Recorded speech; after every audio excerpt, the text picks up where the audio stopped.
Welcome to Email Deliverability Academy by Email Labs.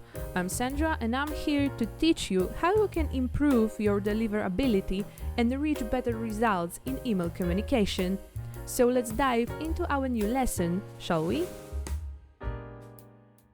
Hi, welcome to another episode of the Email Labs Deliverability Academy. I'm Sandra and today we've prepared some really important information for you. Because after all, our academy won't be locked into a rich thematic framework. The point is to prepare you best, our listeners, to effectively reach your subscribers' inboxes. What's more, you also need to know the ever-changing requirements of providers, both local and global. In October, at the Messaging, Malware and Mobile Anti-Abuse Working Group Conference in New York, we learned that the email giants are tightening their rules for accepting email traffic. Google and Yahoo have announced changes to email deliverability. That will take effect in February 2024. Are you ready for them? If not yet, don't worry. Today we'll unravel all the details for you and show you how you can adapt to these new rules. Get ready for a good dose of knowledge.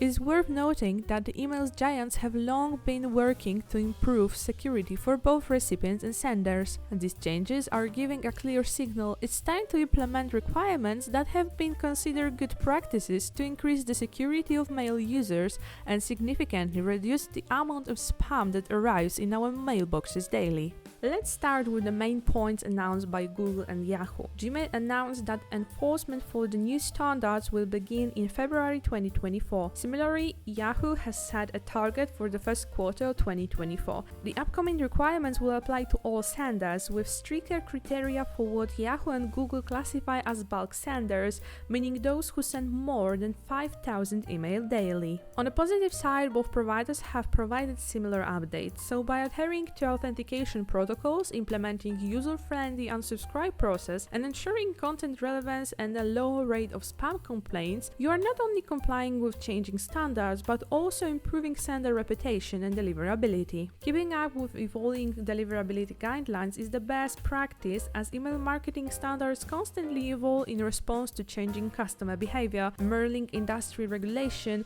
and new provider requirements. For us as Email Labs, introducing such guidelines is no surprise. It was to be expected after the earlier introduction and promotion of the BIMI standard. Gmail in particular has strongly emphasized the importance of fully securing the sender's brand and its designation in the inbox, for example by adding a blue mark for verified senders, which I will also mention to you later. Recall that brands with BIMI implemented display their logo in the inbox, indicating that messages come from a verified and trusted sender.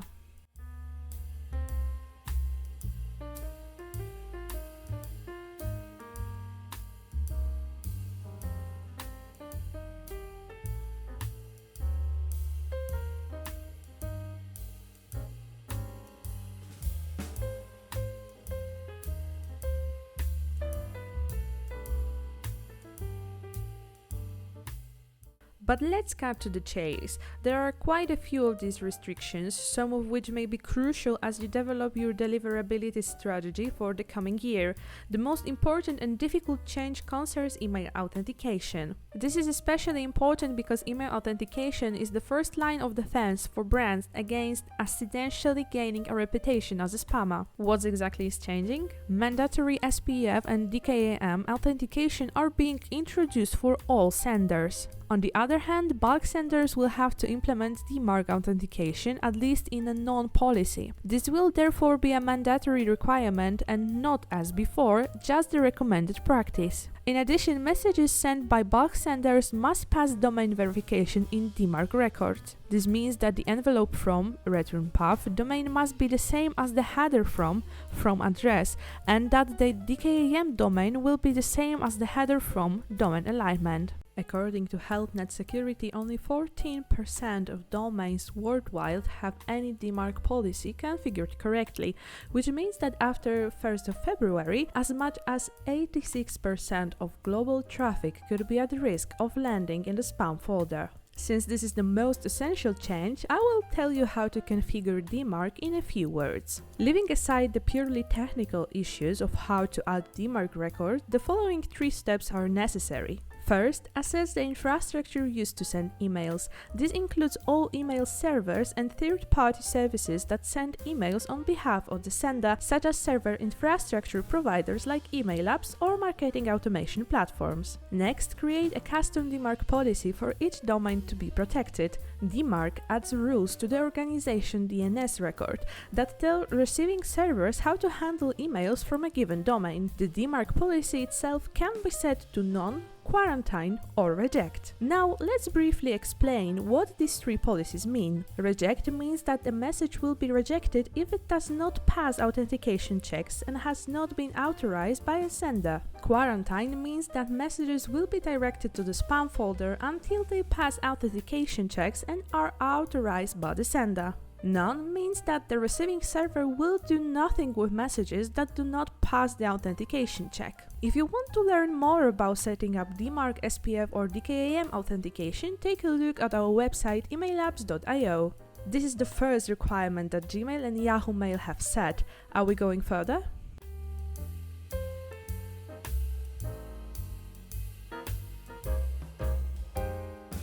Further, that is the requirement that the spam complaint rate must be shallow.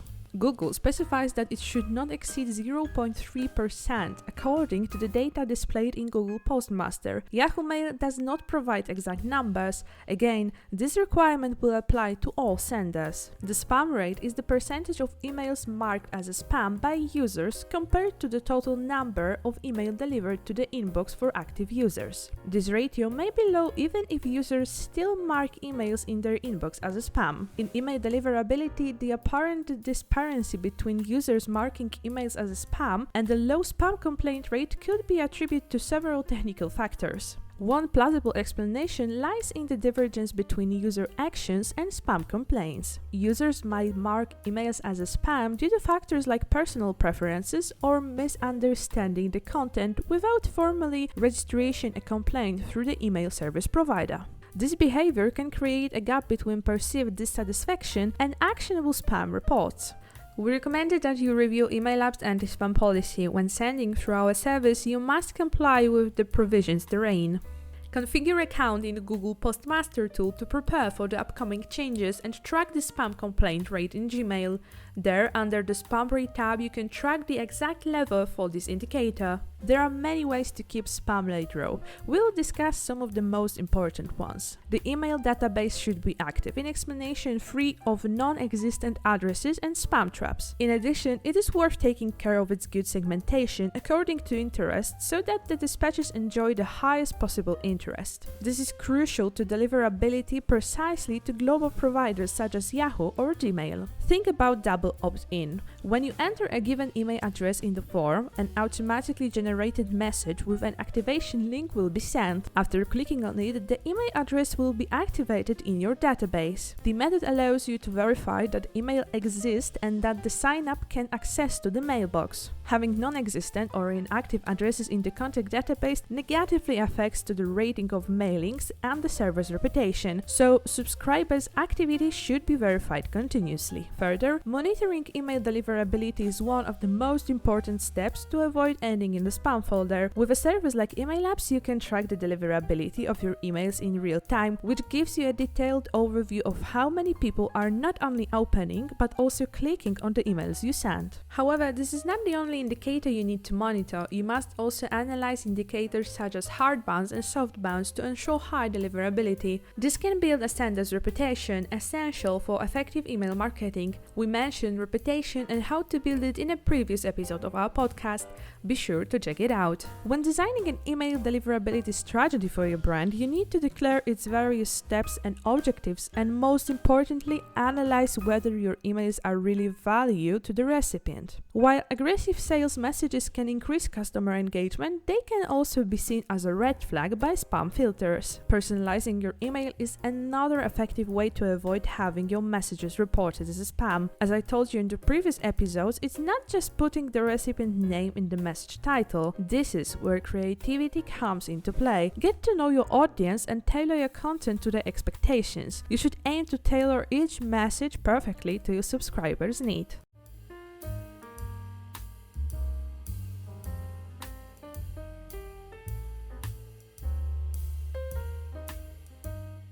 Moving forward, we also need to discuss RFC 5322 complaint mailings. Regardless of the volume sent, all messages must comply with the RFC 5322 standard. This is nothing more than a well-known internet standard that defines the format of emails, including headers, content, and attachments. Sometimes valid harmless messages contain duplicate headers. This usually happens with devices or systems that send automated emails. When changes are made, emails that do not meet these requirements may be rejected.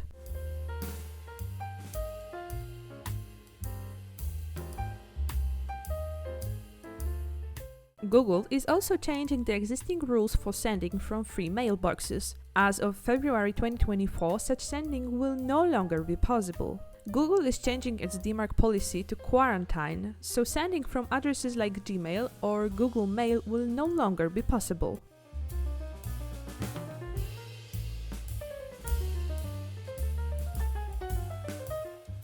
Next, the list ID header must be added to messages sent on behalf of mailing lists. Messages with custom list ID headers, including unsubscribe headers, are sorted outside the primary inbox and displayed in the Promotions tab. However, suppose a user moves a message from the Promotions to the main inbox, all future messages sent with the same list identifier will also be displayed on the main inbox.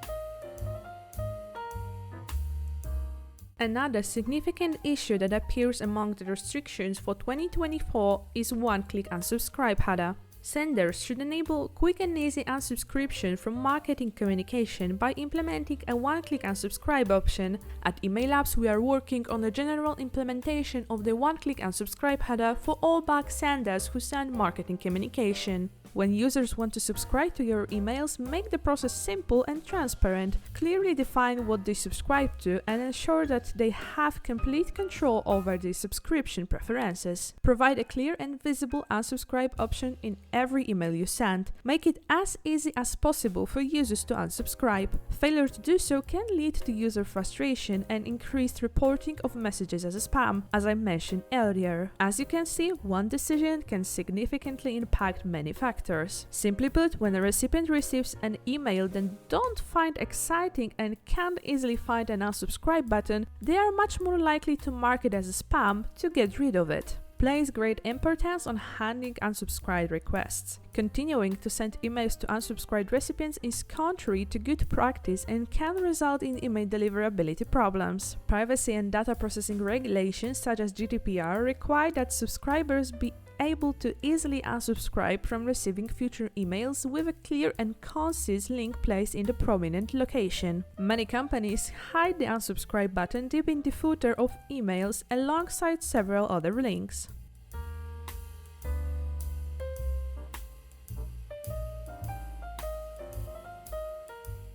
As Email Labs, we take great care to ensure that our users are well prepared for the new terms and conditions that providers are setting, so we have created a list of steps that our users should take. You can also find it on our website emaillabs.io. First, make sure you have your sending domain. As mentioned, it will no longer be possible to send from free domains. If you need support buying and configuring your domain in DNS, write to us and check out our support packages tailored to your needs. Second, check if you have an SPF record in your domain with Email Labs entry. In Email Labs, SPF is enabled by default, but you must also add a corresponding entry in the TXT record in DNS for the mechanism to work correctly. Third, ensure you are enabled to the new sender authorization in Email Labs panel. Under Admin, Sender Authorization, you will generate an individual DKIM key with your sending domain. More is needed if you use a standard DKIM key with your Email Labs domain. If you have only authorized an email address, such a setup will also not suffice. Fourth, check whether you already have a DMARC policy set up. If you have not yet added it to the DNS of your From domain, we encourage you to do so. Simply set the DMARC policy to neutral, none. We recommend placing the DMARC policy on the subdomain, not the main domain, for security reasons.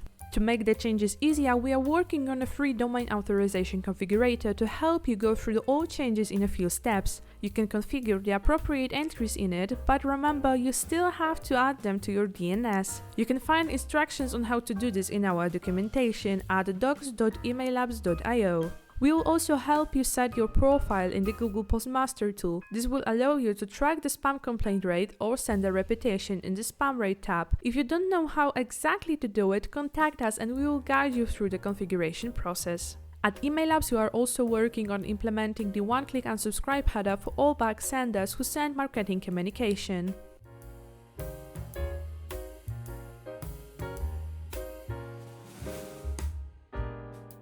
I think it is also worth mentioning the BIMI standard. Although neither Gmail nor Yahoo requires senders to implement this standard, it is worth thinking about. Brand Indicators for Message Identification is a global standard for sender authentication that aims to secure email communications and protect against phishing. BIMI provides a notarized guarantee that the sender has been pre-verified and that the message from a given domain is fully authenticated. BIMI is an extension of previously existing standards for brand identity. Its proper implementation allows the sender's logo to be displayed in emails, specifically on the listing and in the email itself.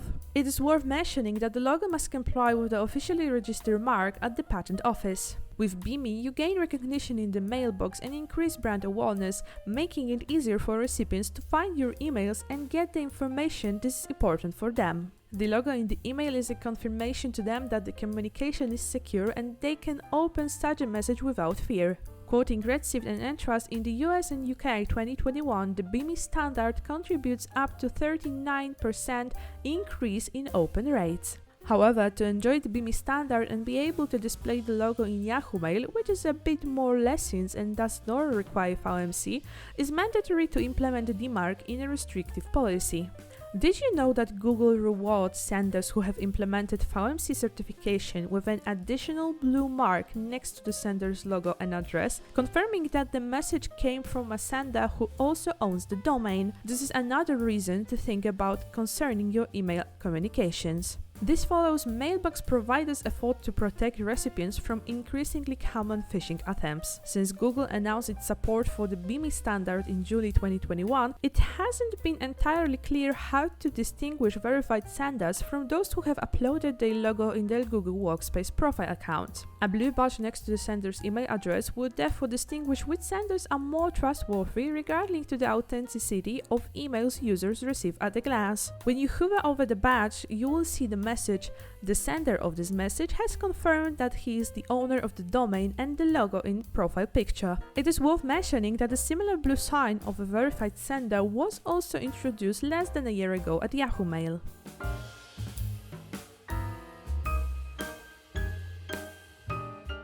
Remember, you can read more about the new requirements from Google and Yahoo Mail in one of our recent articles at emaillabs.io. Be sure to check out what else you need to be aware of before February 2024. Adhering to the requirements of Gmail and Yahoo will not only help companies stay compliant with the email service providers' guidelines, but also strengthen trust among recipients and improve the effectiveness of email marketing efforts.